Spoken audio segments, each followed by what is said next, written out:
Welcome back to another video. My name is Derek, and today I'm going to be sharing with you some of the videos that you might have missed out on last week, along with some of the new updates and things going on with the company. So let's get started.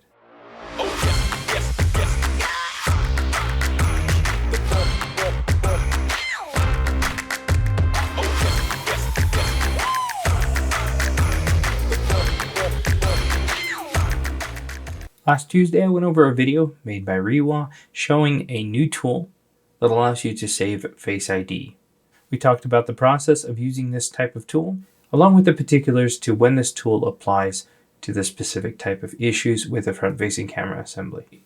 On Wednesday, we covered a technique for repairing damage to flex cables that didn't require soldering, so that any of you that run into an issue where you damage a flex, you're able to fix it. On Thursday, I went over a PS5 replacing the HDMI and the encoder IC to take a PS5 that has a no signal issue and restore it back to displaying an image. So hopefully whenever you run into any console with an issue with image and you verify that it's not the HDMI, you'll be able to troubleshoot it after watching that video. I go over the thorough process of how to do it, giving you my tips and tricks that'll hopefully help you have a smooth repair. And last but not least, I went over how to do a iPad Digitizer repair. Had a lot of people that are looking for a basic guide on how to do these things for beginners. So if you've never worked on an iPad, or maybe if you have and you would like to refine your techniques, maybe there's something that I showed in that video that'll help you. So check it out. Now in stock, we've got the iPhone 16 Pro AQ7 displays